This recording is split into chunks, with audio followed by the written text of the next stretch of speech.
Dystocia का मतलब क्या होगा? मतलब जिसमें जो लेबर है क्या है, स्लो है या फिर प्रोग्रेस ही नहीं हो रहा है।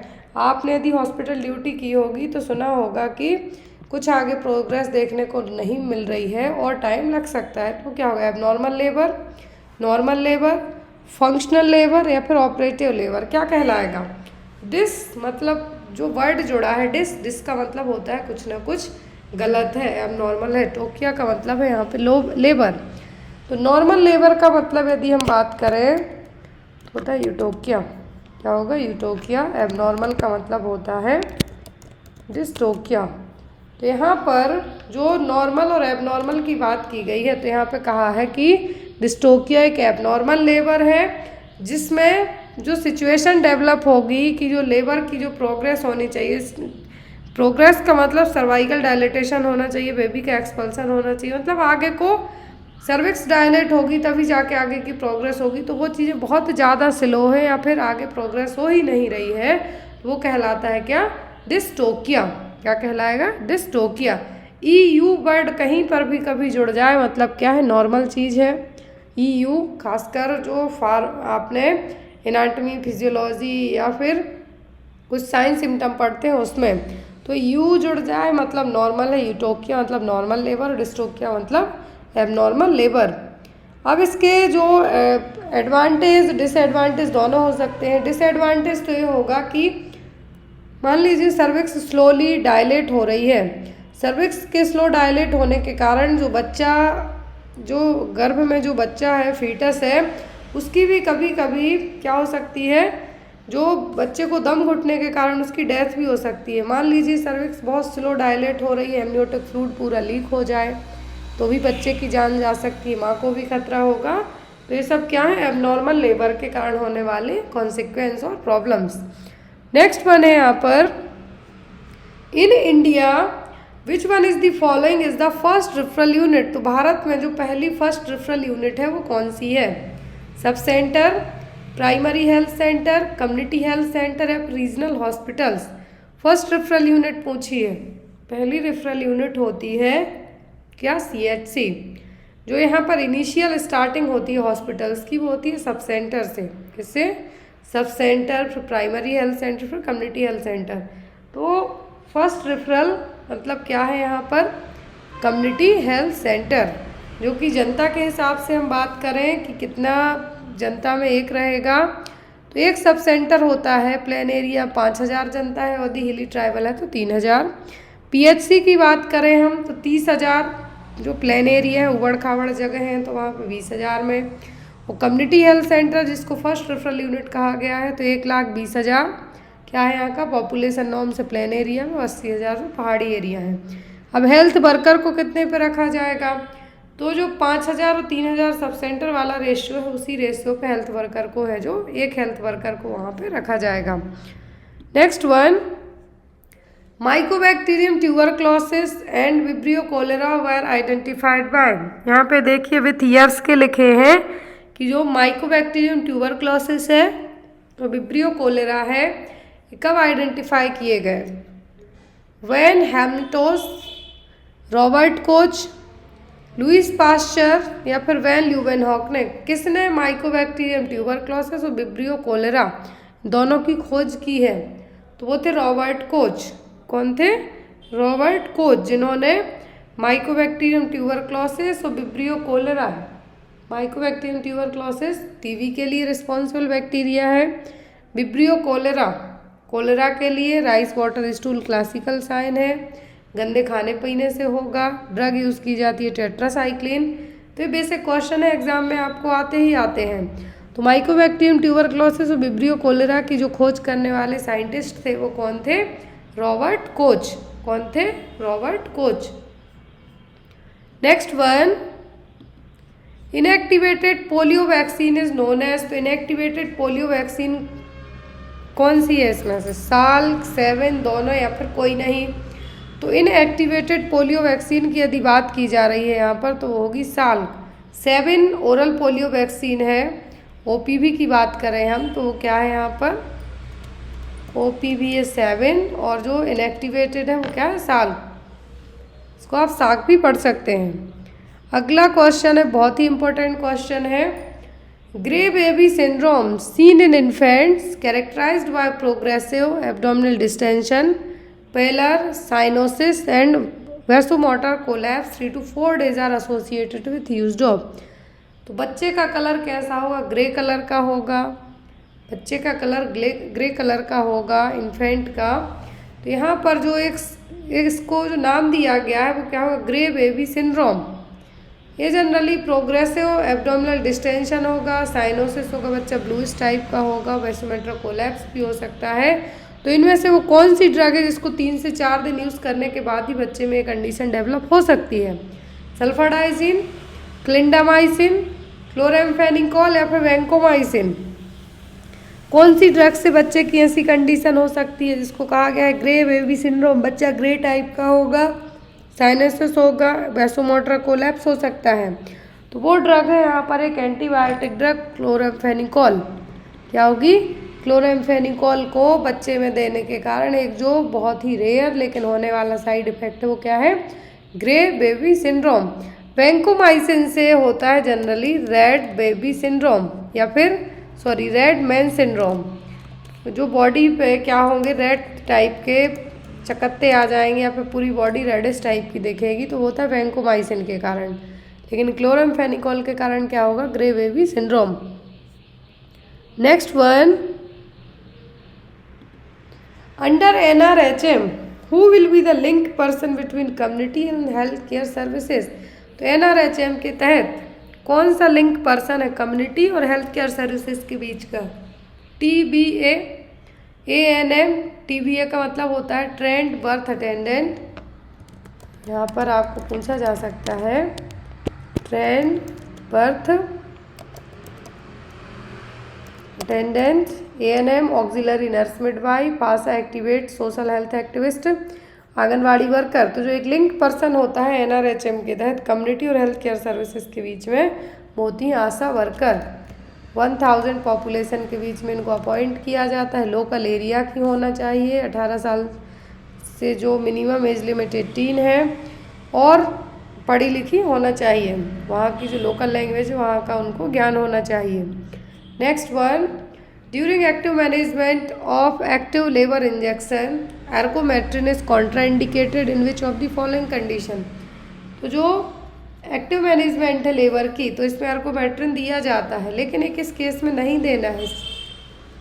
प्रोलॉन्ग्ड लेबर में, सीवियर एक्लेम्सिया में, प्रीमिंग रेबिडा मदर में या फिर नन ऑफ द अबव में, किस में आपको एर्गोमेट्रिन नहीं देना है? किस केस में आप यदि एर्गोमेट्रिन देंगे तो और ज़्यादा दिक्कत हो सकती है, तो मतलब इस केस में देना ही नहीं है। प्रोलॉन्ग्ड में दे सकते हैं, प्रीमिंग ग्रेविडा में दे सकते हैं, लेकिन जब ब्लड प्रेशर बढ़ा हुआ हो तब नहीं देना है। यदि एक्लेम्सिया की जगह इंक्रीज्ड BP आ जाए तब भी आपको ये इंजेक्शन नहीं देना है। क्यों? क्योंकि ये और ज़्यादा BP बढ़ाने का काम है जो कर सकता है। तो यहाँ पर प्री एक्लेम्सिया और एक्लेम्सिया में क्या है? कॉन्ट्राइंडिकेटेड है, क्योंकि अनकंट्रोलेबल BP की कंडीशन कॉज कर सकता है। इतना ज़्यादा जो प्रॉब्लम में डेवलप होगी कि मरीज की जान भी जा सकती है, सेरिब्रल वैसोस्पाज्म हो सकता है, बहुत सारी कंडीशन और डेवलप हो सकती है। तो जब भी BP हाई हो रहा हो, एक्लेम्सिया की कंडीशन हो, तो एक्टिव मैनेजमेंट ऑफ लेबर में हमें क्या करना है? एर्गोमेट्रिन नहीं देना है। Next one, which of the following are the characteristics feature of Braxton Hicks contraction. तो ब्रैक्सटन हिक्स कॉन्ट्रैक्शन का कैरेक्टरिस्टिक फीचर क्या है? Irregular, infrequent and painless, rhythmic, infrequent and painless, non rhythmic, intermittent and painful, regular, continuous and painful. तो जो Braxton Hicks contraction है क्या है? Braxton Hicks contraction है, जिनको आप फॉल्स लेबर पेन के नाम से भी जान सकते हैं। क्या है? फॉल्स लेबर पेन के नाम से भी इनको हम जान सकते हैं। तो यहाँ पर ब्रैक्सटन हिक्स कॉन्ट्रैक्शन है, फॉल्स लेबर पेन है। फॉल्स लेबर पेन में होता क्या है कि पेनफुल रहेंगे लेकिन रिदम में नहीं, पेनलेस रहेंगे लेकिन इरेगुलर होंगे, पता नहीं थोड़ा आए फिर ठीक हो गया, आप कुछ कर लिए। कंटिन्यूस भी नहीं होंगे, इनफ्रीक्वेंट होंगे। क्या होंगे? इरेगुलर होंगे, इनफ्रीक्वेंट होंगे, पेनलेस होंगे। तो ये सभी क्या है? फॉल्स लेबर पेन में देखने को मिलेंगे। तो यहाँ पर जो ब्रैक्सटन हिक्स कॉन्ट्रैक्शन है, ब्रैक्सटन हिक्स कॉन्ट्रैक्शन की जो खोज की थी, जो जॉन ब्रैक्सटन हिक्स थे, फिजिशियन थे, उन्हीं ने इसकी खोज भी की थी। यदि पूछे ब्रैक्सटन हिक्स कॉन्ट्रैक्शन तो जॉन ब्रैक्सटन ने इसकी खोज की थी। खोज नहीं हम यहाँ पे कहेंगे, इन्होंने आइडेंटिफाई किया था इस साइन को प्रेगनेंसी में। तो क्या होते हैं? इरेगुलर, इनफ्रीक्वेंट और पेनलेस। इसको फॉल्स लेबर भी आप कह सकते हैं। When contraction are 5 minute apart contact your health care provider. यहाँ पे एक मैंने छोटा सा टर्म डाला है, ऐसा नहीं कि आपको 4-5 बार तक के कंटिन्यूस कॉन्ट्रैक्शन आ रहे हैं तो आपको लगे कि ब्रैक्सटन हिक्स कॉन्ट्रैक्शन है, लेकिन यदि 4-5 बार से ज़्यादा होते हैं तो आपको अपने हेल्थ केयर प्रोवाइडर को तुरंत कॉन्टैक्ट करना होगा। और जो ट्रू लेबर पेन होते हैं ये क्या होंगे? रेगुलर होंगे, प्रिडिक्टेबल पैटर्न में होंगे, मतलब बढ़ते ही जाएंगे धीरे धीरे और स्ट्रॉन्ग होते जाएंगे। तो यहाँ पर ट्रू और फॉल्स लेबर पेन की एक बीच की डेफिनेशन यही है कि ट्रू लेबर पेन में जो दर्द स्टार्ट होता है बैक साइड से स्टार्ट होगा, रेडिएट होगा आगे की तरफ एब्डोमिनल एरिया में। लेट जाओ, बैठ जाओ, खा लो, पी लो, कुछ कर लो, मिटेगा नहीं। और जो ब्रैक्सटन हिक्स कॉन्ट्रैक्शन है, यदि ब्रैक्सटन और फॉल्स लेबर पेन है तो आप थोड़ा लेटेंगे तो आपको रिलीफ फील होगा, कुछ खा लेंगे तो रिलीफ फील होगा, टॉयलेट होएंगे तो रिलीफ फील होगा। मतलब ये क्या है? कंटिन्यूस नहीं है। लेकिन यदि ये कॉन्ट्रैक्शन भी आते हैं 5 से 6 बार से ज़्यादा तो आपको तुरंत अपने हॉस्पिटल है जो पहुंच जाना है। Next one, name the condition in which the gravid uterus exerts aortocaval compression when the pregnant mother lies on her back. तो जब भी आप क्या करते हैं, सीधा स्ट्रेट लेट जाएंगे अपने बैक के बल। जो प्रेग्नेंट लेडीज़ हैं स्ट्रेट लेटेंगी बैक के बल, बैक साइड पूरा स्ट्रेट लेट जाएंगी, तो जो उनके यूट्रस से क्या है, ग्रेविड यूट्रस में एक्सर्शन होगा तो वो क्या कहलाएगा? Supine hypotension syndrome, foetal compression syndrome, superior vena cava syndrome या फ्लैप टेट्रियल कंप्रेशन। आपने सुना होगा 4-5 मंथ की प्रेगनेंसी के बाद डॉक्टर एडवाइस करते हैं कि आप लेफ्ट साइड लेटिए, लेफ्ट साइड करवट लेके लेटिए। तो उसका रीज़न यही होता है कि जो यूट्रस है आपकी, क्या यूट्रस पर प्रेशर ना पड़े, उतना प्रेशर ना पड़े। और यदि आप स्ट्रेट लेटते हैं तो आपको भी सांस लेने में दिक्कत होगी, जो यूट्रस में बेबी उसको भी प्रॉब्लम होगी। तो इसीलिए, और जो यूट्रस में जो फीटल है उसके जो बॉडी पार्ट्स हैं वो भी कंप्रेस नहीं होंगे यदि आप स्ट्रेट लेटेंगे, सॉरी लेफ्ट साइड लेटेंगे, इसीलिए तो आपको भी रिलीफ फील होगा, सांस लेने में भी दिक्कत नहीं होगी। तो ग्रेविड यूट्रस में एक्सर्शन होगा यदि आप स्ट्रेट लेटते हैं ऑन हर बैक, तो वो कहलाता है सुपाइन हाइपोटेंशन सिंड्रोम। क्या होगा? Supine hypotension syndrome. Next one, जो प्लेसेंटा की डिलीवरी है उसके बाद से लेके कुछ हफ्तों तक का टाइम क्या कहलाएगा? Puerperium, antenatal period, lochia, pyrexia. Pyrexia का मतलब होता है क्या? फीवर। पैरेक्सिया का दूसरा नाम क्या होता है? फीवर। नॉर्मली जो हमारा टेम्परेचर होता है 98.6 डिग्री क्या है? फ़ारेनहीट है, नॉर्मल टेम्परेचर है। लेकिन जब इससे ज़्यादा जाए, मोर देन चला जाए इससे, तब किस में कंसीडर होगा? फीवर में। 99 के ऊपर ही मतलब जाएगा तो यहाँ पे कंसीडर हो जाएगा किसमें? फीवर में। लेकिन 99.6 या 100 क्रॉस करता है तब। लोचिया का मतलब होगा आफ्टर डिलीवरी के बाद होने वाली जो ब्लीडिंग। अब ब्लीडिंग में यहाँ पे डेब्रिज डिस्चार्ज है वो हो सकता है, कुछ सेल्स हो सकती हैं वो। एंटीनेटल पीरियड का मतलब होता है आफ्टर कंसेप्शन टू डिलीवरी होने तक का जो ड्यूरेशन है, वो पूरा जो प्रेगनेंसी के बाद वाली केयर है यहाँ पर वो है क्या? Antenatal period. परपीरियम पीरियड का मतलब होता है प्लेसेंटा डिलीवरी होने के बाद से लेके कुछ हफ्तों का पीरियड, जो कि कितना होता है? 6 वीक्स और 42 डेज। इस दौरान जो रिप्रोडक्टिव ऑर्गन है नॉन प्रेग्नेंट स्टेट में रिवर्ट बैक होंगे। यहाँ पे देखिए कि जो परपीरियम है क्या, 6 वीक आफ्टर द बर्थ के, बेबी बर्थ के बाद का जो ड्यूरेशन है वो कंसीडर किया जाता है। दूसरा यहाँ पर परपीरियल पायरेक्सिया। परपीरियल पायरेक्सिया कब होगा? जब किसी भी तरीके का इन्फेक्शन हो जाए तब। फीवर कब आता है? जब आपको कुछ इन्फेक्शन हो जाए तब। तो यहाँ पर परपीरियल पायरेक्सिया कंसीडर किया जाता है तब बॉडी का टेम्परेचर 100.4 डिग्री फ़ारेनहीट या इससे ज़्यादा हो तब, जो कि 2 सेपरेट ओकेशन मतलब 24 आवर के बाद, 24 आवर डिलीवरी होने के बाद से, क्योंकि तुरंत तो इन्फेक्शन होगा नहीं आपको आफ्टर डिलीवरी के बाद, मे बी 24 घंटे 48 घंटे के बाद सो होगा। फीवर आपकी बॉडी ने मतलब टेम्परेचर बढ़ा है मतलब फीवर मतलब आपकी बॉडी में कुछ ना कुछ इन्फेक्शन हो गया है।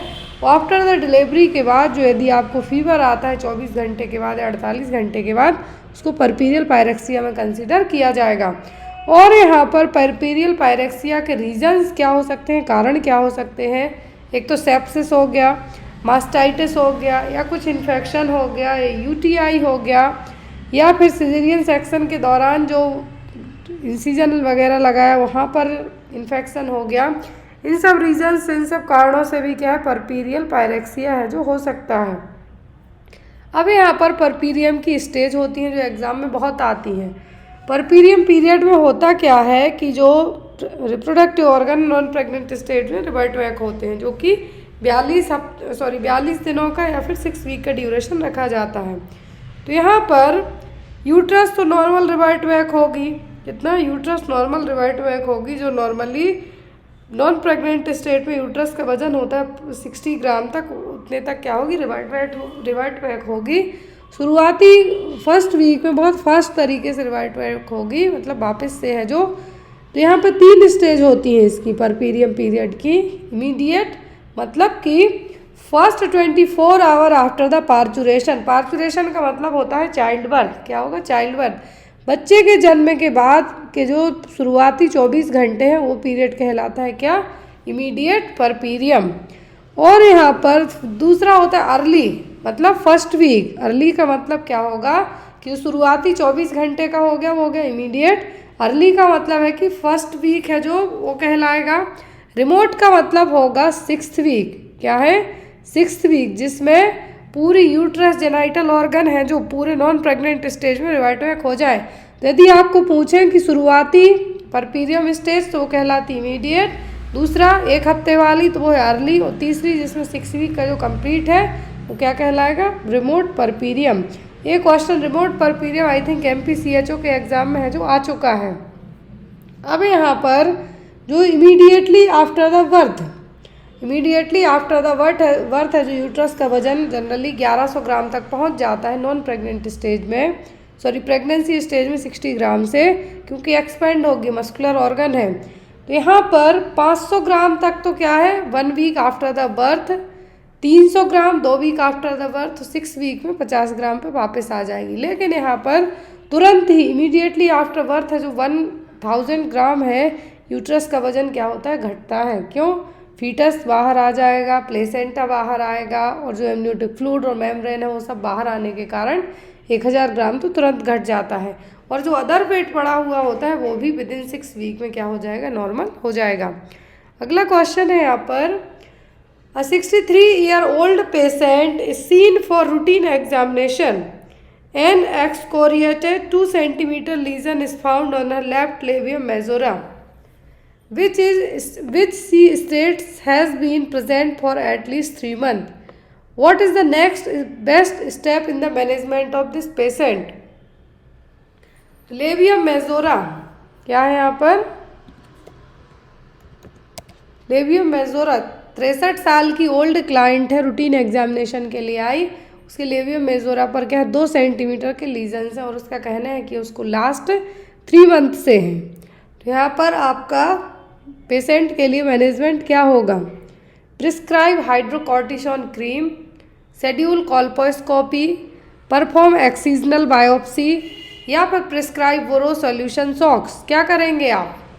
क्लाइंट के लिए जो मैनेजमेंट होगा वो क्या होगा कि यदि 2 सेंटीमीटर के लीजन्स हैं तो यहाँ पे आप हाइड्रोकॉर्टिसोन क्यों देंगे? स्वेलिंग वगैरह है, क्या है, स्टेरॉइड्स हैं। लेकिन ये काम नहीं करेंगे क्योंकि 3 महीने से लास्ट। कॉल्पोस्कोपी है जो, क्या है? कॉल्पोस्कोपी से भी यहाँ पता नहीं चलेगा कुछ भी।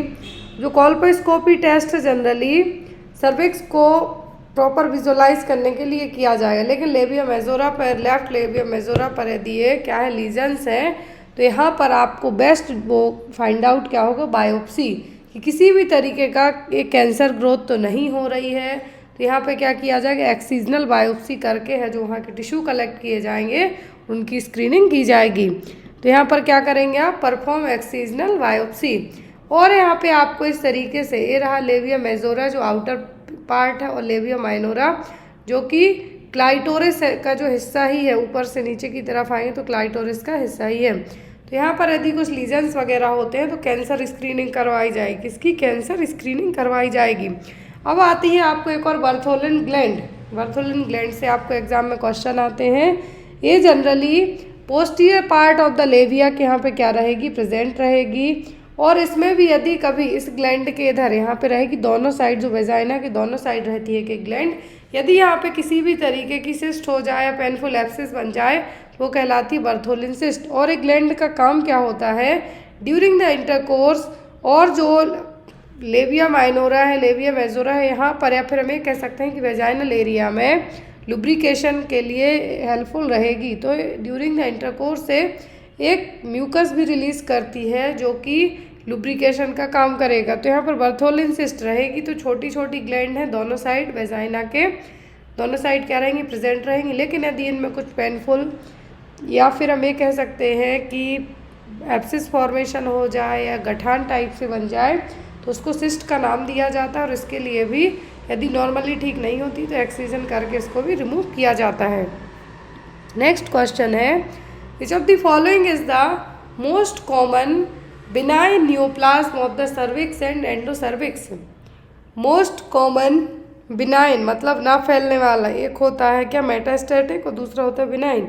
बिनाइन वाला फैलता नहीं है, एक ही जगह पे क्या करेगा, अपनी साइज को बढ़ाएगा।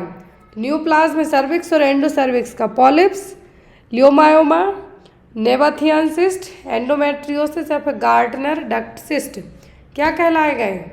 मोस्ट कॉमन है, बिनाइन न्यूप्लाज्मा है सर्विक्स और एंडोसर्विक्स का, तो ये क्या कहलाएगा।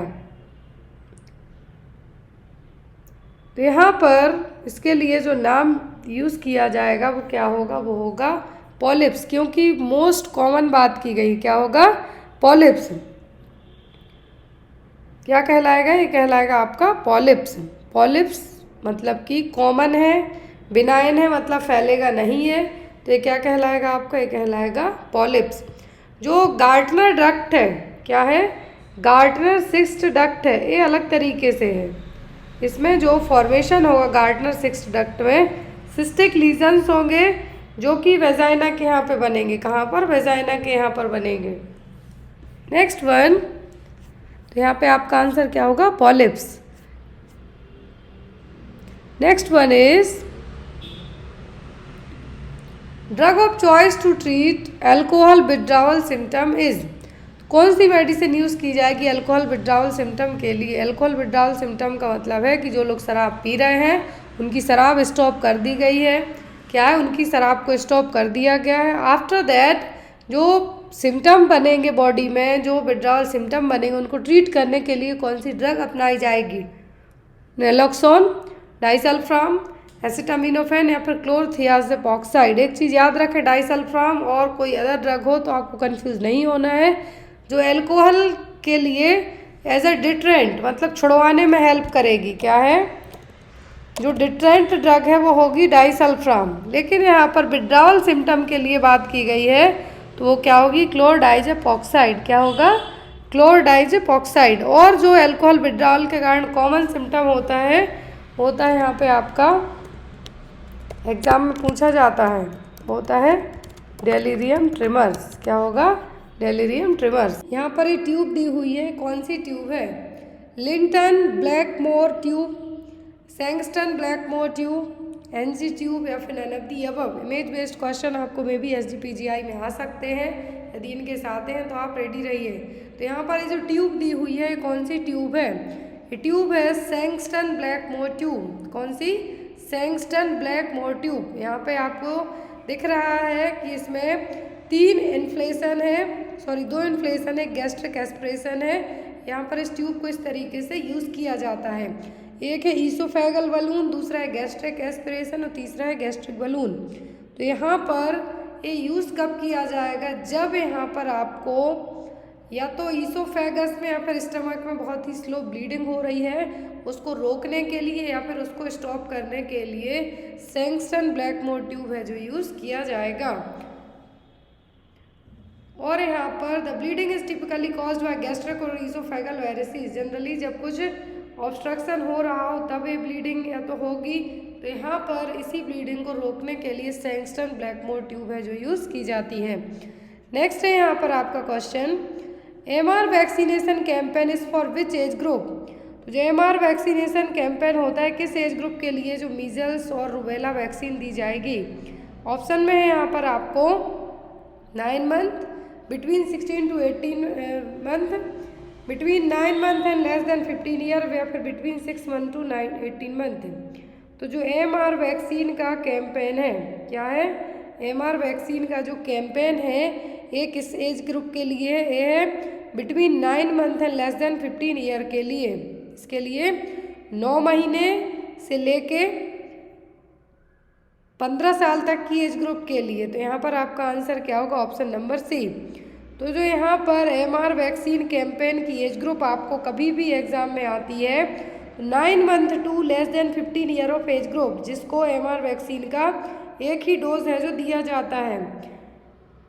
स्पेशल कैंपेन है उन लोगों के लिए है जो इम्यूनाइज्ड है या फिर अनइम्यूनाइज्ड मीजल्स और रूबेला वैक्सीन को लेके उनके लिए एक ही वैक्सीन दी जाएगी, जिसमें जो एज ग्रुप रखी गई है कितनी है, 9 महीने से लेके 15 महीने से कम एज ग्रुप के। यहाँ पर आपको मेनली याद रखना है 9 month and less than 15 year.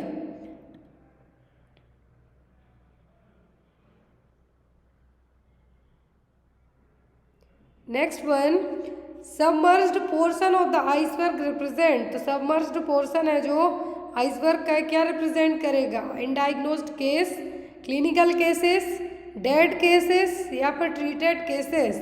तो आपने जो आइसबर्ग फिनोमिना पढ़ा हुआ है उसमें कुछ आइस नीचे डूबी हुई होगी, कुछ ऊपर की तरफ दिखेगी। तो सबमर्ज्ड पोर्शन होता है आइसबर्ग का, ऐसे केस को बताएगा जो अनडायग्नोज्ड केस हैं। कैसे, अनडायग्नोज्ड केस के लिए बताएगा क्या, सबमर्ज्ड पोर्शन।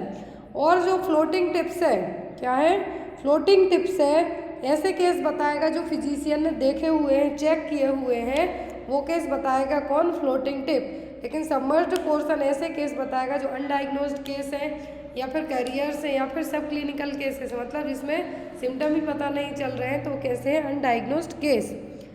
नेक्स्ट है यहाँ पर आपको the quantity of hormone released by progestasert per day is.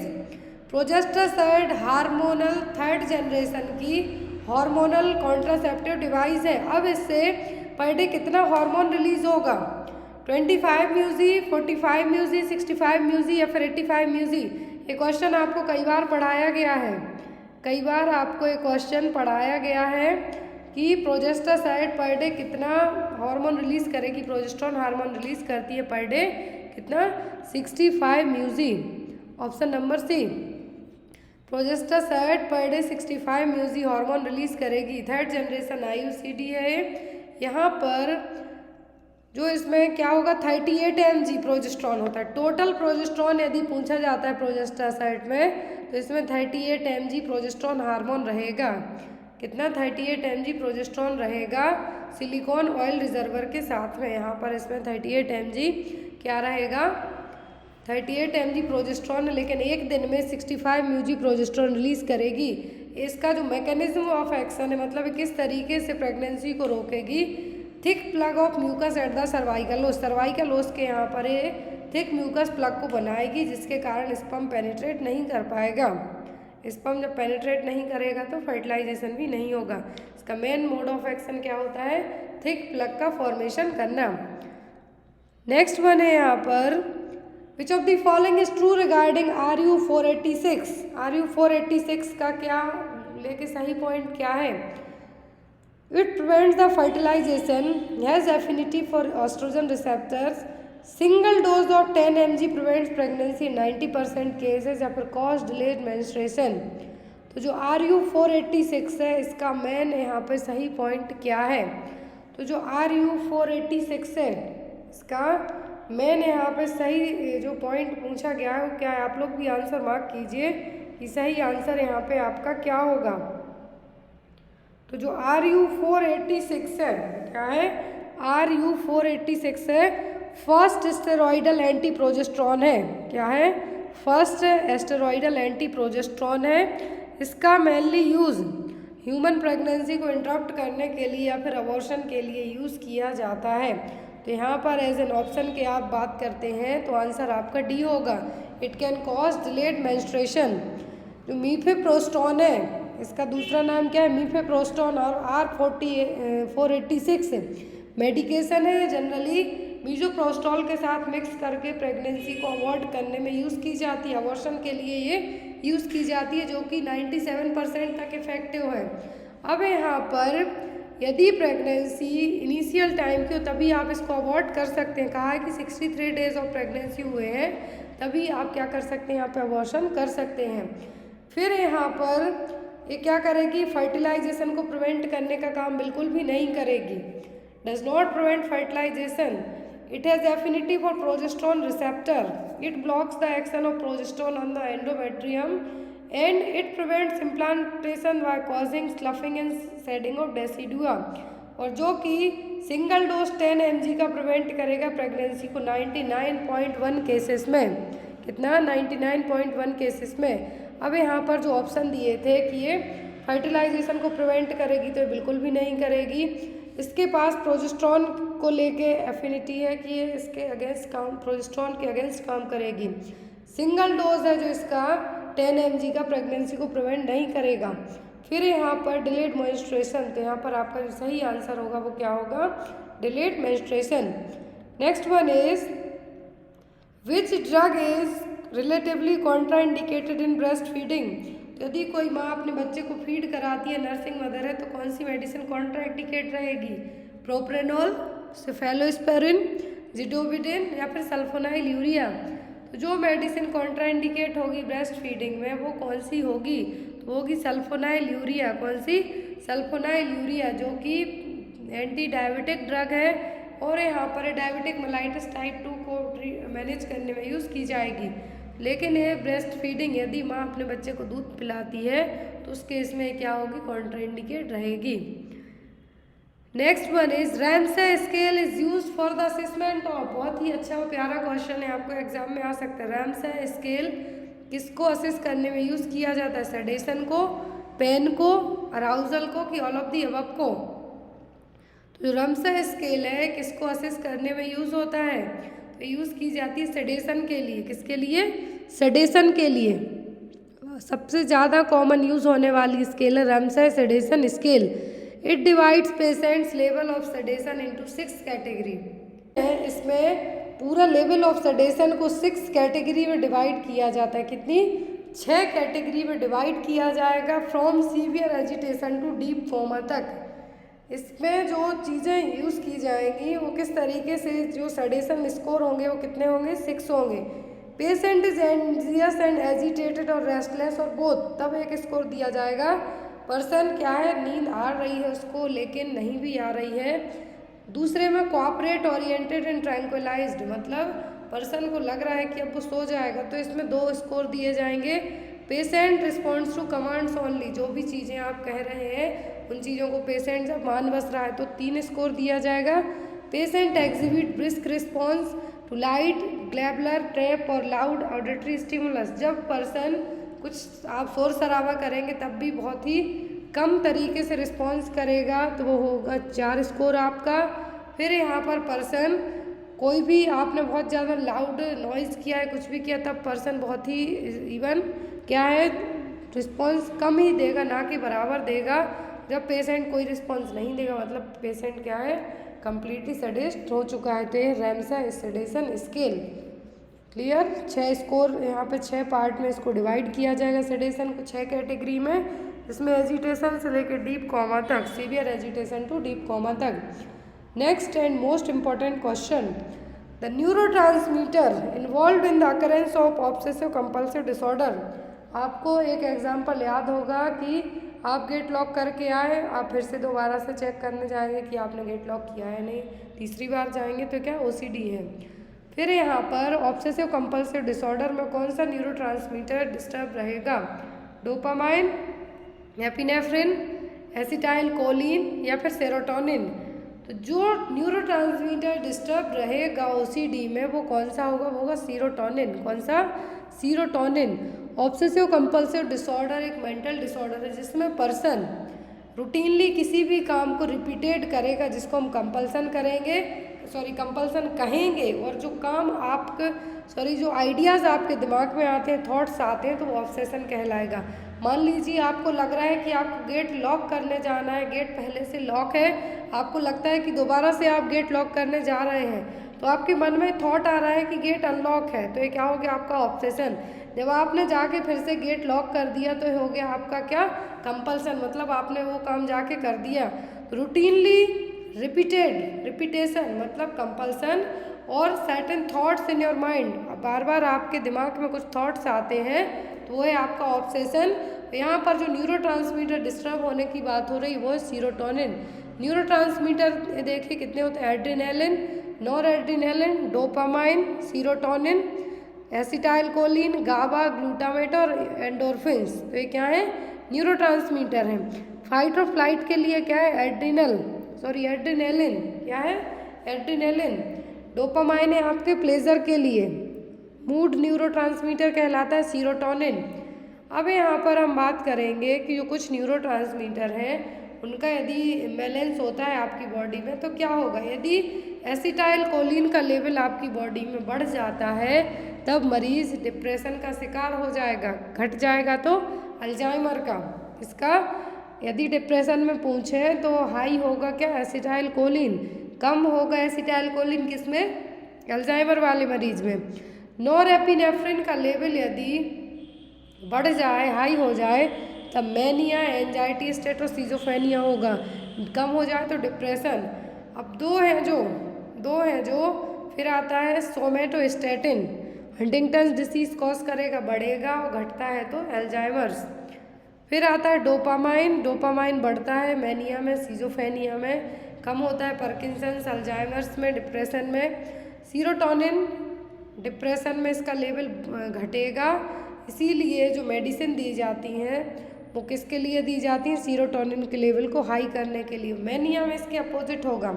Mania में सीरोटोनिन लेवल बहुत ज़्यादा बढ़ जाता है तो उसको कम करने के लिए दिए जाते हैं मेडिसिन। एंजाइटी में क्या होगा? बढ़ेगा। तो बेसिक न्यूरोट्रांसमीटर है, उनका यदि डिस्टर्बेंस होता है तो आपकी बॉडी किस तरीके से असर दिखाएगी, वो यहाँ पे डिसीज कंडीशन हो गई। Next one is the infection which is acquired from animal to humans. तो ऐसा इन्फेक्शन जो एनिमल्स से ह्यूमन में होता है वो क्या कहलाएगा? पर्ट्यूसिस, प्लेग, मलेरिया या फिर पोलियो। तो जो infection animals to human being में हो रहा है कहलाता क्या है? जूनोटिक। क्या कहलाएगा? जूनोटिक। और यहाँ पर जूनोटिक क्या है? प्लेग, जो कि इन्फेक्टेड रेड फ्ली के बाइट करने से होगी। अब वो इन्फेक्टेड रेड फ्ली आएंगी कहाँ से? किसी भी रोडेंट्स के ऊपर बैठ के। तो यहाँ पर जो जूनोटिक मतलब एनिमल टू ह्यूमन में होने वाली प्रॉब्लम, और वो यहाँ पर क्या है? प्लेग। क्या है? प्लेग एर्सीनिया पेस्टिस नाम के बैक्टीरिया से फैलती है, और जनरली जो इन्फेक्टेड रैट है या फिर माउस है तो उनके जो ये कहेंगे हम यूरिन है, फीकल मटेरियल, उस पर बैठ के जब ये आएंगी, जो भी फ्ली हैं, स्पेशली फ्ली जब वो ह्यूमन बीइंग को बाइट करेंगी तो जो एर्सीनिया पेस्टिस बैक्टीरिया आपकी बॉडी में एंटर करेगा और आपको डिसीज कॉज करेगा। Next one is malaria infection can be transmitted by. तो मलेरिया का इन्फेक्शन किसके थ्रू ट्रांसमिट हो सकता है? Vertical transmission through placental defect. तो ये बिल्कुल होगा। वर्टिकल का मतलब है माँ से बच्चे में। Bite of infected female anopheles mosquito थे तो मेन कॉज है। ब्लड ट्रांसफ्यूजन से भी हो सकता है। तो यहाँ पर आपका आंसर आएगा all of the above. Malaria infection in सभी के थ्रू ट्रांसमिट हो सकता है, तो आंसर होगा यहाँ पर आपका all of the above. Next one is hookworm penetrate into the body by penetrating the skin of. तो जो हुकवॉर्म इन्फेस्टेशन है, हुकवॉर्म आपकी बॉडी में पेनिट्रेट करके अंदर जाते हैं, लेकिन ये बॉडी के किस पार्ट से अंदर जाएंगे? फुट से, हेड से, हैंड से कि ईयर से? तो हुकबॉम आपकी बॉडी में जब आप बेयर लेग होंगे, मतलब बिना चप्पल जूते के जाते हैं, तब आपके पैरों के थ्रू, फूट के थ्रू आपकी बॉडी में एंट्री करेंगे। इंटेस्टाइनल हुकबॉम, जिसको फ्लूरिफॉर्म लार्वा पेनिट्रेट क्या करेंगे? आपकी बॉडी में पेनिट्रेट करके आपकी बॉडी में एंट्री करेंगे। तो यहाँ पर जिसको आप पटार भी कह सकते हैं यदि नॉर्मल वे में आप बात करते हैं तो यहाँ पर एक क्या है? इंटेस्टाइनल हुकबॉम आपकी बॉडी में बेयर फूट्स के थ्रू क्या करेंगे? एंट्री करेंगे। फिर वहीं पर ये बड़े होंगे, पनपेंगे और 1 से 4 को बनाने का काम करेंगे। Next one is surgery done for myasthenia gravis. तो माइस्थेनिया ग्रेविस में कौन सी सर्जरी की जाएगी? थाइमेक्टोमी, पैलिडोटोमी, सिंपैथेक्टोमी या फिर all of the above? Myasthenia gravis का सिम्टम होता है प्टोसिस, ड्रूलिंग ऑफ आईलिड्स। तो यहाँ पर जो प्टोसिस है और माइस्थेनिया ग्रेविस की यदि सिचुएशन होती है तो जो सर्जरी के थ्रू क्या किया जाएगा? थाइमेक्टोमी सर्जरी यहाँ पे की जाती है। थाइमस ग्लैंड को रिमूव कर दिया जाता है। माइस्थेनिया ग्रेविस के पेशेंट में क्या होगा? मसल वीकनेस होगी, वॉलेंट्री कंट्रोल होगा, वॉलेंट्री कंट्रोल का मतलब आपका कंट्रोल नहीं होगा, आपके हाथ पैर बहुत ज़्यादा हिलेंगे डुलेंगे। और इसमें मेनली कौन सा ऑर्गन अफेक्ट होता है? तो वो होता है थाइमस ग्लैंड, और इसमें पूरी थाइमस ग्लैंड को ही रिमूव कर दिया जाएगा, जो प्रोसीजर कहलाएगा थाइमेक्टोमी। Next one is decrease glucose in cerebrospinal fluid suggestive of. यदि CSF जो ग्लूकोज का लेवल है CSF में कम हो जाए तो ये क्या बताएगा कि एंसेफेलाइटिस हुई है, वायरल मेनिंजाइटिस है, ब्रेन एब्सेस है कि बैक्टीरियल मेनिंजाइटिस है? कौन सी बीमारी हुई है? यदि ग्लूकोज का लेवल सेरिब्रोस्पाइनल फ्लूइड में कम हो जाता है तो तब ये बताएगा कि पर्सन को बैक्टीरियल मेनिंजाइटिस हुई है। हाइपोग्लाइकोरेसिया या फिर low glucose level in the cerebrospinal fluid, जो कि जनरली जब बैक्टीरियल, फंगल और ट्यूबरक्लोसिस मेनिंजाइटिस होता है तभी सेरिब्रोस्पाइनल फ्लूइड में क्या होगा? ग्लूकोज का लेवल कम होगा। बेस्ड ऑन ऑप्शन के हम बात करते हैं तो जब भी बैक्टीरियल प्रॉब्लम होती है तभी CSF में ग्लूकोज का लेवल कम होगा, और यहाँ पर जो ऑप्शन है वो क्या होगा? Bacterial meningitis. Next one is common side effect of drug phenytoin is. तो फेनिटोइन किसके लिए यूज़ की जाती है? जनरली एपिलेप्टिक पर्सन के लिए।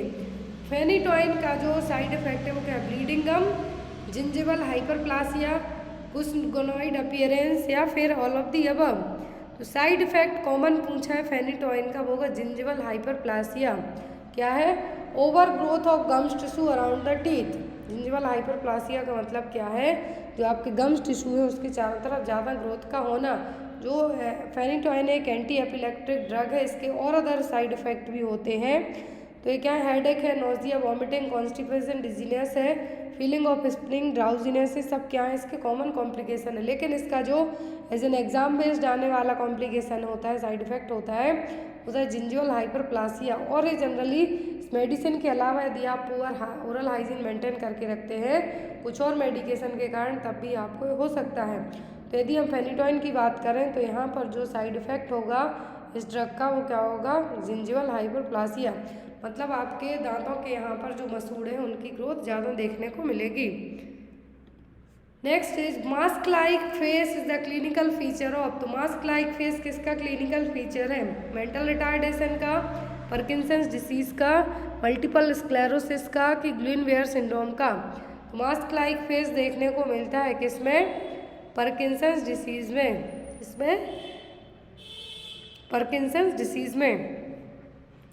Next one is Ram, a 32-year male has been admitted to the intensive care unit following a motor vehicle accident. Assessment found a positive killing sign. What does this indicate? तो यदि यहाँ पर राम नाम का patient है, 32 साल का है, वही motor accident, road traffic accident के मरीज आया है, पॉजिटिव कुलिन साइन देखने को मिल रहा है। तो ये पॉजिटिव कुलिन साइन का मतलब क्या है? हीमोथेरेक्स है, स्कल फ्रैक्चर है, पेल्विक फ्रैक्चर है कि रेट्रोपेरिटोनियल फ्रैक्चर है। यहाँ पर एक क्या है, कुलिन साइन, आपने पढ़ा है कुलिन साइन किस में देखने को मिलता है, देखने को मिलता है पैंक्रियाज वाले मरीज में, किसमें, पैंक्रेटाइटिस वाले मरीज में। अब यहाँ पर यही चीज़ देखने को मिलेगी रेट्रोपेरिटोनियल फ्रैक्चर वाले पेशेंट में इस तरीके से। Clean is the haemorrhagic discolouration of the umbilical area due to intraperitoneal haemorrhage, किसी भी रीजन से यदि इंट्रापेरिटोनियल कैविटी में क्या हो रही है, ब्लीडिंग हो रही है, तो ये क्या कहलाएगा, कुलिन साइन। और यहाँ पर जो फ्रैक्चर हुआ है वो हुआ है रेट्रोपेरिटोनियम कैविटी में फ्रैक्चर, जो कि यहाँ पर एक तरीके से हमें कहेंगे कि जो ब्लीडिंग जैसे दिख रहा है रेट्रोपेरिटोनियल फ्रैक्चर है। ग्रे टर्नर साइन और कुलिन साइन दोनों देखने को मिलते हैं किसमें, पैंक्रेटाइटिस में। Next one is atropine is commonly used prior to administration if inhalant anaesthetics to reduce. तो एट्रोपिन का यूज़ किया जाता है जनरली कोई भी एनेस्थीसिया देने के पहले, क्यों, मसल टोन के लिए, सीक्रेशन के लिए, कि नोजिया वॉमिटिंग के लिए, कि ऑल ऑफ दी अबव के लिए। तो एट्रोपिन यूज़ की जाती है सीक्रेशन को कम करने के लिए, सीक्रेशन कम होगा तभी एस्पिरेशन से प्रिवेंट कर पाएंगे, अदरवाइज इधर सर्जरी चल रही है, मरीज उधर एस्पिरेट कर गया तो और ज़्यादा प्रॉब्लम डेवलप होगी। Next one is early features of aspirin poisoning are. तो पॉइजनिंग का जो अर्ली, यदि एस्पिरिन ओवरडोज हो जाती है या फिर इसकी टॉक्सिसिटी होती है तो क्या अर्ली साइन होंगे, रैसेस आएंगे, मेटाबॉलिक एसिडोसिस होगी, रिंगिंग सेंसेशन होगा ईयर्स में, कि हेडेक होगा। एस्पिरिन का जो फर्स्ट क्लासिकल ओवरडोज वाला साइन होता है वो होता है टिनिटस, क्या होगा, tinnitus, that means ringing sensation in the year, आपको कानों में लगेगा कि जैसे घंटी बज रही है। Next one is maximum score of MMSE, mini mental status examination, MMSE का मैक्सिमम स्कोर कितना होता है, 13, 47, 30 या फिर 55। MMSE साइकेट्रिक में यूज़ किया जाता है। तो MMSE का जो मैक्सिमम स्कोर होता है वो होता है 30। इस तरीके से आपने जब अपनी साइकेट्रिक ड्यूटी की होगी, साइकेट्रिक हॉस्पिटल में गए होंगे 3rd ईयर BSc में, तब आपने ये भरा होगा, ये फॉर्म टाइप से है जो आपके पास, ये मिनी मेंटल स्टेटस एग्जामिनेशन। मतलब MMSE स्कोर के अकॉर्डिंग जब पर्सन का स्कोर 24 से 30 हो, मतलब पर्सन में नो कॉग्निटिव इम्पेयरमेंट है, 18 से 23 है तो माइल्ड, और 0 से 17 है तो सीवियर, मतलब पर्सन को कुछ भी याद नहीं है। मिनी मेंटल स्टेटस एग्जामिनेशन और फॉल्स्टीन टेस्ट, दूसरा नाम है फॉल्स्टीन टेस्ट, 30 पॉइंट क्वेश्चनायर है जिसमें क्लिनिकली या फिर कॉग्निटिव इम्पेयरमेंट को चेक करने के लिए यूज़ किया जाता है। ये आई थिंक MMSE का क्वेश्चन OSSC के एग्जाम में भी रिसेंट में पूछा गया था, आप लोग एक बार चेक कर लेना। Next is what is the condition in which child is pulling out here. कौन सी कंडीशन है जिसमें बच्चे अपने बाल खींचने लगते हैं, इमिप्रामाइन में, एक्रोफोबिया में, ओलेंजापाइन में, कि ट्राइकोटिलोमैनिया में। कौन से केस में बच्चे अपने खुद के बाल खींचने लगते हैं, इवन आजकल तो बड़े भी खींचने लगे हैं, वो कहलाता है ट्राइकोटिलोमैनिया। क्या है, ट्राइकोटिलोमैनिया, जो कि एक तरीके से बच्चों में कभी कभी बच्चे बहुत ज़्यादा इरिटेट होंगे या फिर कुछ उसमें प्रॉब्लम होगी तब वो अपने खुद के बाल नोचना स्टार्ट कर देते हैं। Next one is when a patient is not aware of his or own mental illness, it's called, जब पर्सन अपने आसपास के बिहेवियर से अनभिज्ञ हो या फिर हमें कहें कि उसको कुछ भी पता ना हो तो क्या कहलाएगा, disorientation, lack of insight, lack of concentration या फिर unconsciousness. Person when it's not aware of his or her on mental illness, उसको अपनी बीमारी के बारे में पता नहीं है, वो क्या कहलाएगी, lack of insight. Next one is vitamin A in vegetable source is called. Vitamin A यदि वेजिटेबल सोर्स के थ्रू पूछा जाता है तो क्या रेटिनॉल है, कैरोटीन है, पेंटोथेनिक एसिड है, कि कैल्सीफेरॉल है। तो विटामिन ए के लिए जब वेजिटेबल सोर्स से पूछते हैं तो ये कहलाएगा कैरोटीन। क्या होगा, कैरोटीन। रेटिनॉल होगा जब एनिमल फूड के थ्रू मिलेगा। याद रखें, यदि वेजिटेबल सोर्स पूछे, विटामिन ए का वेजिटेबल सोर्स पूछे तब कैरोटीन, और यदि विटामिन ए का एनिमल सोर्स पूछें तब रेटिनॉल। आपको कंफ्यूज नहीं हो रहा है, जो कि एक फैट सॉल्युबल विटामिन ए। तो कैरोटीन का मतलब अल्फा कैरोटीन हो सकता है, बीटा कैरोटीन हो सकता है, जो कि आपको फल फूल सब्जियों से मिलेगा, लेकिन रेटिनॉल आपको एनिमल बेस्ड फूड से मिलेगा। Next one is which position should be given for a women during urinary catheterisation. यदि किसी फीमेल लेडी को आप क्या कर रहे हैं, फीमेल को कैथेटराइजेशन कर रहे हैं, कौन सी पोजीशन देंगे, सुपाइन, डॉर्सल, फॉलोअर्स की ऑल ऑफ दी अबव। तो यदि किसी फीमेल क्लाइंट को आप यूरिनरी कैथेटराइजेशन करते हैं तब आप उसको डॉर्सल रिकमेंड पोजीशन देंगे। मेल में आपको यदि लगता है कि मेल में कैथेटराइजेशन करना ईजी है, तो नहीं, मेल में कैथेटराइजेशन प्रोस्टेट ग्लैंड के कारण, क्योंकि यहाँ पर एक कर्व शेप हो जाता है एस शेप में, तो मेल का जो यूरेथ्रा है क्या है, लॉन्ग साइज का रहेगा, बट फीमेल में यूरेथ्रा शॉर्ट साइज का रहता है, इसलिए यूटीआई भी सबसे ज़्यादा फीमेल में देखने को मिलेगा। Next one is which manoeuvre is seen in this image. यहाँ पर लोअर एब्डोमेन की तरफ दो हाथ दिख रहे हैं, तो ये कौन सा मैन्यूवर दिखाया जा रहा है, लॉपसेट, डनकेन, क्रेट्स या फिर वालसाल्वा मैन्यूवर। सभी मैन्यूवर आपने पढ़े हुए हैं, आंसर दीजिए कि ये कौन सा मैन्यूवर यहाँ पे आपको दिखाया जा रहा है। तो ये कहलाएगा क्रेट्स मैन्यूवर। कौन सा, क्रेट्स मैन्यूवर। इसका यूज कब किया जाता है, जब Place your palms flat on the patient's abdomen just below the navel, then apply gentle firm pressure and move downward toward the symphysis pubis। तो ये क्या है, ये क्रेट्स मैन्यूवर। क्या कहलाएगा, ये कहलाएगा क्रेट्स मैन्यूवर। तो जो यहाँ पर क्रेट्स मैन्यूवर है, ये आपको एग्जाम में आया हुआ है। क्रेट्स मैन्यूवर का यूज कब किया जाता है, to avoid urine from the bladder of an individual. ऐसे पर्सन को यदि यूरिन पास नहीं हो रही है, ध्यान से सुनिए, ब्लैडर के यहाँ पर फर्मली प्रेशर लगाया जा रहा है। क्यों, यदि पर्सन को यूरिन पास नहीं हो रही है, उस यूरिन को बाहर निकालने के लिए क्रेट्स मैन्यूवर अपनाया जाता है। किसी डिसीज़ के कारण या फिर किसी और रीजन से आपने यूरिन जाना था, आप फिर नहीं गए, भूल गए, फिर आपको यूरिन पास नहीं हो रही है, सूसू नहीं आ रही है, तभी क्रेट्स मैन्यूवर अपनाया जाएगा। बहुत ही फर्मली प्रेशर लगाया जाएगा abdomen just below the naval के, फिर यहाँ पर थोड़ा सा प्रेशर लगाया जाएगा क्योंकि यहीं ब्लैडर रहेगा, ताकि आप यूरिन पास कर सकें। तो यूरिन को पास करने के लिए क्रेट्स मैन्यूवर अपनाया जाता है। Next one is in image Cullen sign and Grey Turner sign seen, those are the classical sign of which disease. अब बताइए आप लोग, यहाँ पर एक इमेज में क्विलिन साइन दिख रहा है, एक में ग्रे टर्नर साइन दिख रहा है, तो किस डिसीज में देखने को मिलेंगे, पैंक्रेटाइटिस, गैस्ट्राइटिस, अपेंडिसाइटिस या फिर नन ऑफ द अबव। तो ये जो साइन दिखाए जा रहे हैं, ये किस में देखने को मिलेंगे, ये देखने को मिलते हैं पैंक्रेटाइटिस में। किस में, पैंक्रेटाइटिस में। क्विलिन है इरेगुलर हेमरेजिक पैचेस है अराउंड द अम्बलाइकस, ये रहे। ग्रे टर्नर है बाइलेटरल फ्लैंक ब्रूसिंग और इकोमाइसिस, जो कि क्लासिकल फाइंडिंग होती है रेट्रोपेरिटोनियम या फिर किडनी या फिर पैंक्रियास के आसपास ब्लीडिंग होने के कारण। नेक्स्ट है यहाँ पर आपका question, Murphy sign is seen in which disease. Murphy sign किस डिसीज में देखने को मिलेंगे, कोलिसिस्टाइटिस, कोलीलिथियासिस, मल्टीपल माइलोमा या फिर कार्डियक टेम्पोनेट।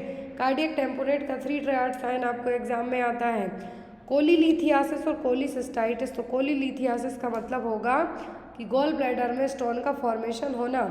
अब कोलिसिस्टाइटिस में मर्फी साइन देखने को मिलेगा। गॉल ब्लैडर डिसीज के लिए एक टेस्ट तरीके से किया जाएगा, while the examiner hooks his finger under the liver border and presses. Annihilation cause the gallbladder to descend producing pain or if it is inflammation. तो गॉल ब्लैडर की disease को असेस करने के लिए, मतलब कोलिसिस्टाइटिस को चेक करने के लिए मर्फी साइन है जो एज एन डायग्नोस्टिक साइन के तौर पे यूज़ किया जाएगा। मर्फी साइन किस में देखने को मिलेगा, कोलिसिस्टाइटिस में। Next one is best method used for sputum disposal. तो स्पुटम डिस्पोजल के लिए बेस्ट मेथड कौन सी है, ब्लीचिंग पाउडर, फिनॉल, बर्निंग या फिर फ्यूमिगेशन। फ्यूमिगेशन ओटी में यूज़ की जाती है। बर्निंग बॉडी के पार्ट्स को इंसिनरेट करने के लिए यूज़ किया जाता है। स्पुटम को जो डिस्पोज किया जाता है किससे? ब्लीचिंग पाउडर से। किससे? ब्लीचिंग पाउडर से। नेक्स्ट वन इज को ट्रीट करने के लिए जो मेडिसिन यूज़ की जाएगी वो होगी फिनोबार्बिटॉन। एग्जाम में क्वेश्चन आता है ड्रग ऑफ चॉइस जॉइंटिस को ट्रीट करने के लिए, तो क्या है? फिनोबार्बिटॉन। फिनोबार्बिटॉन क्या करेगी? It acts on the liver and induce glucuronyl transferase, जो कि एक एंजाइम है, और ये क्या करेगा? बिलिरुबिन को क्या करेगा?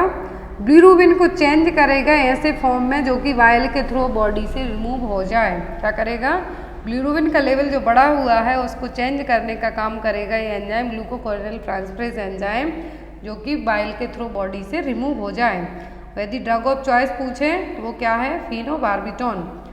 Next one is during intubation administration of succinylcholine cause bradycardia, which of the following agent use to treat this outcome effect. तो यहाँ पर सक्सिनाइल कोलिन दी जा रही है किसके लिए? इंट्यूबेशन के लिए। तो ब्रेडिकार्डिया डेवलप होता है यदि, तो ब्रेडिकार्डिया डेवलप होने के लिए कौन सी मेडिसिन है जिससे हम ब्रेडिकार्डिया को यहाँ पर ट्रीट कर पाएंगे? ऑप्शन में कैल्शियम ग्लूकानेट, एड्रेनालिन, लिडोकेन और एट्रोपिन। जो मेडिसिन यूज़ की जाएगी ब्रेडिकार्डिया के इफेक्ट को कम करने के लिए, ट्रीट करने के लिए, वो होगी atropine. Next and most important question, RH negative mother delivered a baby, which among the following test is more likely to the ordered for the baby. Question ध्यान से देखिए कि मदर RH नेगेटिव है, क्या है? मदर RH नेगेटिव है, sorry RH negative mother है, तो बेबी को डिलीवर किया है मदर ने, तो बेबी के लिए कौन सा टेस्ट किया जाएगा? यदि मदर पूछें तो अलग है और बेबी पूछें तो अलग है, तो बेबी के लिए पूछा है कौन सा टेस्ट किया जाएगा? Blood culture, direct Coombs test, indirect Coombs test और एक्सरे। तो यदि RH नेगेटिव मदर है, बेबी को डिलीवर किया है, तो जो टेस्ट बेबी के लिए करवाएंगे वो होगा डायरेक्ट कॉम टेस्ट। कौन सा होगा? Direct Coombs test. यदि यहाँ पर इनडायरेक्ट कॉम टेस्ट कहते तो मदर के लिए परफॉर्म किया जाता, किसके लिए? मदर के लिए किया जाता। लेकिन यदि डायरेक्ट कॉम टेस्ट की बात हो रही है यहाँ पर, एंटी ह्यूमन ग्लोबुलिन टेस्ट इसको हम कहते हैं, कॉम टेस्ट, तो वो किसके लिए है? बेबी के लिए। Next one is which of the following is the typical main symptom of mall rotation. तो माल रोटेशन का एक टिपिकल सिम्टम कौन सा है? Abdominal pain, abdominal distension, bloody stool और विलियस वॉमिटिंग। तो माल रोटेशन का मतलब है जिस जगह जो बॉडी का पार्ट होना चाहिए, इंटेस्टाइन्स होनी चाहिए, वो उस जगह ना होकर कहीं और होंगी, तो पूरी बॉडी के फंक्शन ही डिस्टर्ब होंगे। जो टिपिकल सिम्टम होगा वो होगा विलियस वॉमिटिंग। कैसी होगी? विलियस वॉमिटिंग। ये देखिए माल रोटेशन में जो नॉर्मल पिक्चर यहाँ पर फर्स्ट पिक्चर दिखा रही है इंटेस्टाइन की प्रॉपर पोजीशन, लेकिन जो सेकंड पिक्चर है माल रोटेशन को रिप्रेजेंट कर रही है। माल रोटेशन एक बर्थ डिफेक्ट है जिसमें आपकी इंटेस्टाइन जो कि प्रॉपरली और कम्प्लीटली रोटेट नहीं हो पाती है अपनी नॉर्मल पोजीशन में। और ये कब होगा? डेवलपमेंटल लाइफ में, ऐसा नहीं कि बाद में होगा।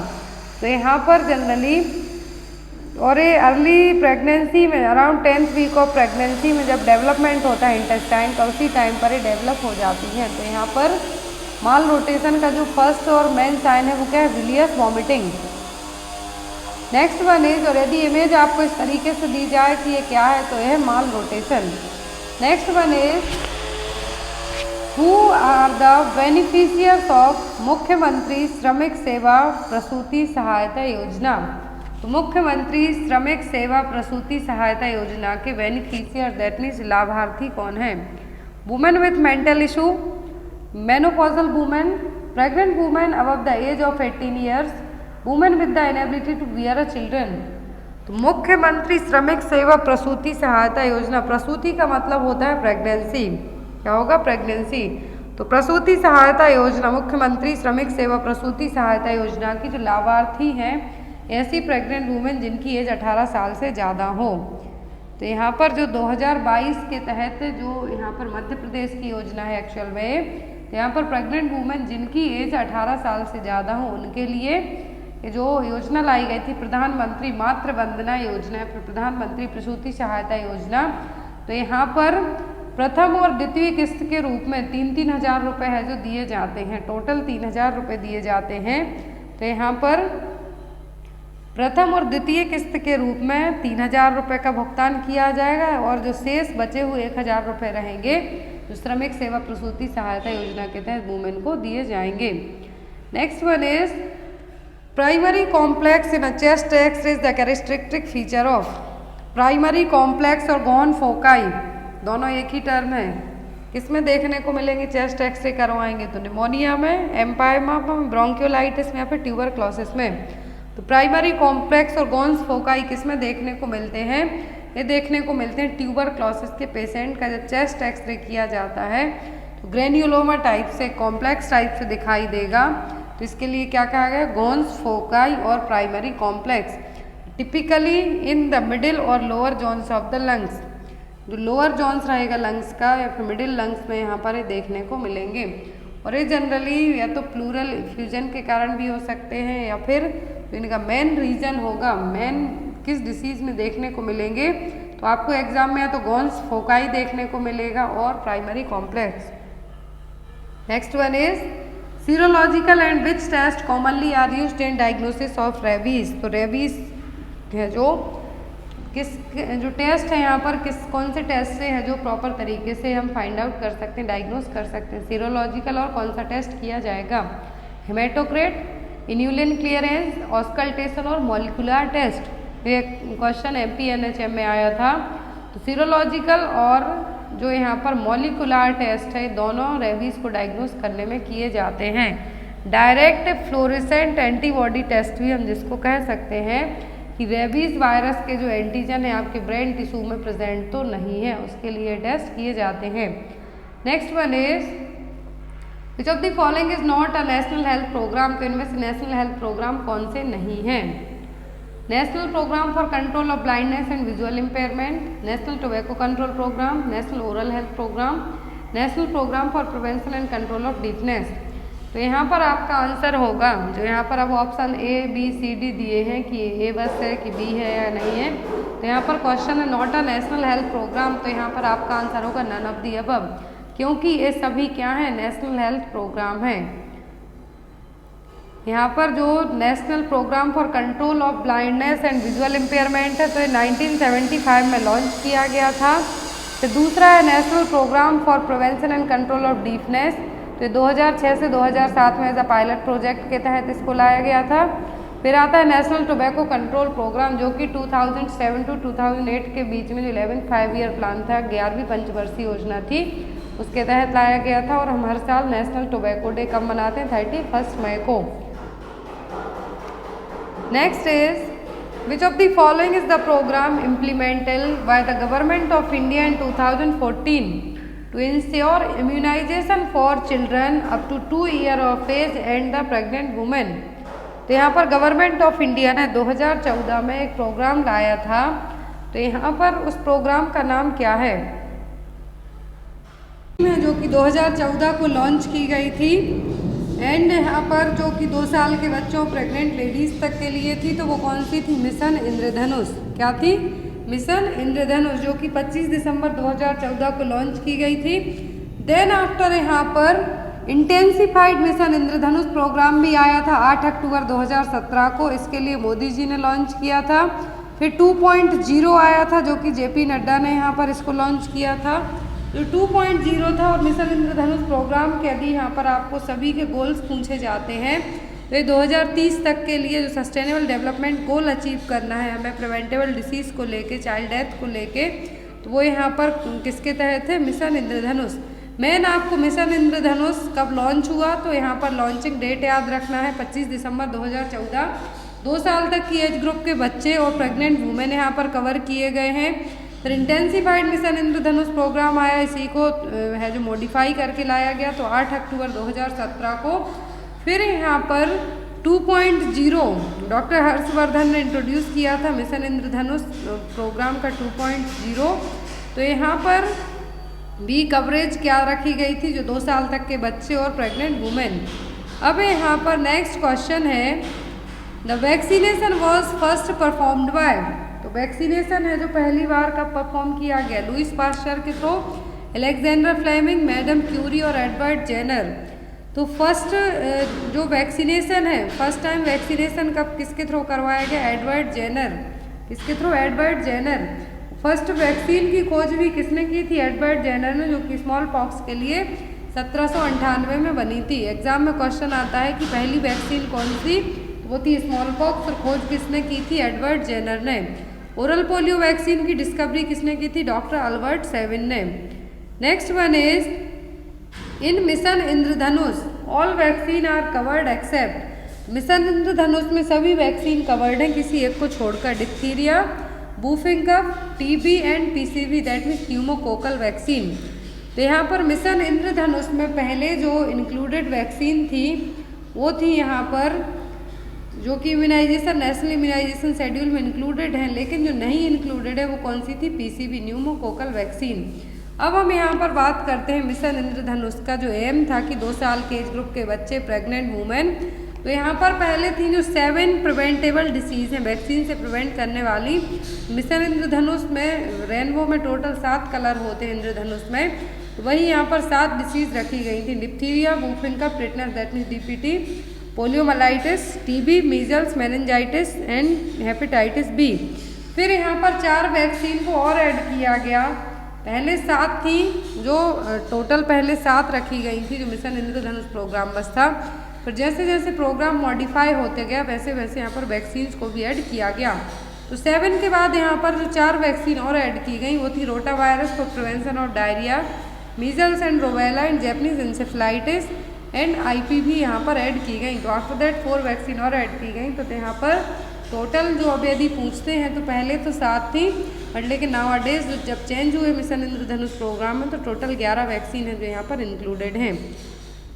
Next is the vaccines at primary health centre level are stored in, तो पीएचसी लेवल पर वैक्सीन किस में स्टोर की जाती हैं, आइसलैंड रेफ्रिजरेटर में जिसको हम ILR भी कहते हैं, deep freezer, walk in cold room और कोल्ड बॉक्सेस।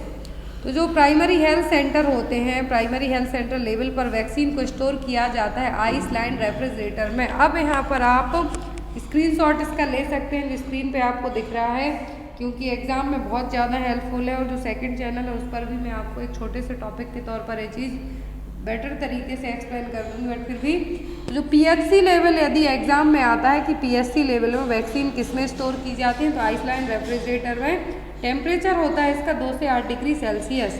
दूसरा आता है डीप फ्रीजर, तो डीप फ्रीजर का टेम्परेचर होता है -15 to 25 डिग्री सेल्सियस, जिसमें ओरल पोलियो वैक्सीन जिसका टेम्परेचर यहाँ पर है कितना, -20 डिग्री सेल्सियस पर स्टोर की जाती है। और डिस्ट्रिक्ट लेवल पर डीप फ्रीजर यूज़ किए जाते हैं। यदि WIC पूछें, क्या है WIC पूछें, तो इसमें 2 से 8 डिग्री सेल्सियस पर जो गवर्नमेंट की मेडिकल शॉप होती हैं वहाँ यूज़ किया जाता है। कोल्ड वैक्स और vaccine carrier generally sub centre है, यदि वैक्सीन को ट्रांसपोर्ट करना हो सब सेंटर है वहाँ पर यूज़ किए जाते हैं। एक क्वेश्चन आपके लिए, इसका आंसर आप लोग कमेंट बॉक्स में देंगे। क्वेश्चन है the last case of small pox was reported in the world in, तो पूरे विश्व में स्मॉल पॉक्स का लास्ट केस कहाँ डिटेक्ट हुआ था, सॉरी कब डिटेक्ट हुआ था, 1977 में, 1978 में, 1979 में और 1982 में। तो मैं यहाँ पर आपको हिंट कर दूँ कि इंडिया में तो लास्ट केस रिपोर्ट हुआ था स्मॉल पॉक्स का 1975 में। अब जो लास्ट केस है यहाँ पर वो हुआ था सोमालिया में। अब आपको ईयर बताना है कि सोमालिया में लास्ट केस स्मॉल पॉक्स का पूरे विश्व में से सोमालिया देश में जो डिटेक्ट हुआ था तो वो कब हुआ था, इसका आंसर आप लोग कमेंट बॉक्स में दें। नेक्स्ट क्लास होगी उसमें इसका आंसर आपको दिया जाएगा।